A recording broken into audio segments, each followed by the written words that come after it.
everyone and welcome back.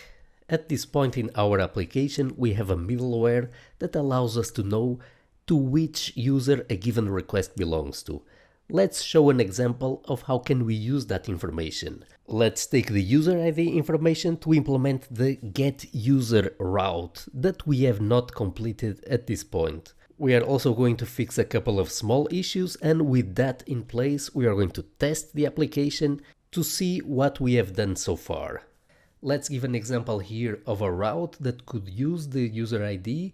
We're going to go here to the getUser route. So right here we didn't have the user ID available. Let's then implement this. We are going to take the user ID from the database, so the in-memory database that we are using in our example.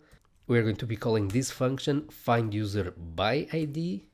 Let's import the in-memory database that contains our test data, and we are going to pass it in the user ID. If the user somehow does not exist on the database, even though the JSON Web Token is valid, we are not going to throw an error. Instead, we're going to send the status 204, no content. Otherwise, we are going to send the user profile data back to the browser. So let's then try the logic that we have so far. We are going to make sure that we have the new version of the server up and running, and we're going to go over here to the browser, and we're going to have a look here at the server log. So we have here cannot read property session ID of undefined. Let's see why this happened. Remember when we talked about introducing here this middleware?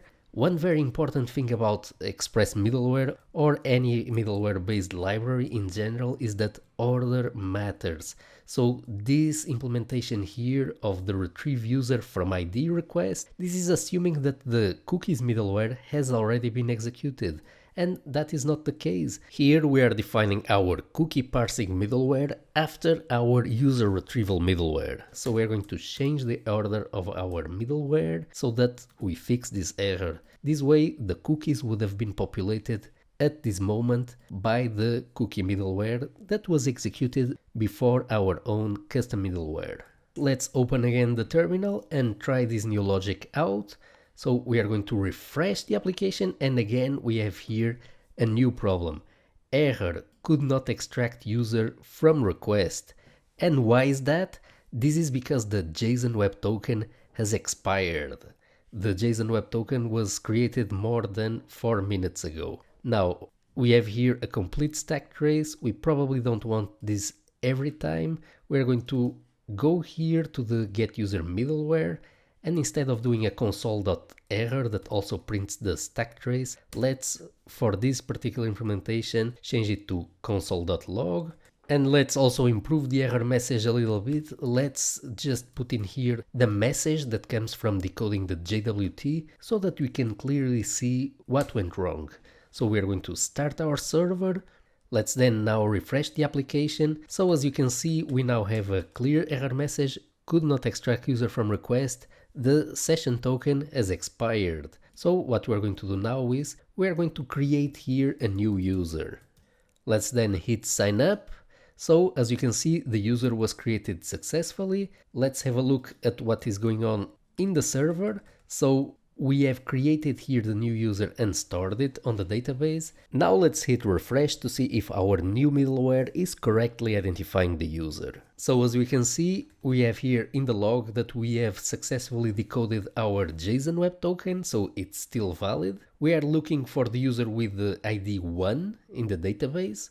Let's have a look where this logging is occurring. It's here at the level of the getUser route. We are logging here at the findUserById level, so we are looking for the user with ID 1. And where is this user ID coming from? It's coming from the JSON Web Token. It's here from the subject. We are looking for it in the database. We found the user with this technical ID, and now we are returning it back to the browser. This means that if we refresh our application, everything will still be working. So now with each HTTP request that gets sent to the server will be able to tell to which user the request belongs to.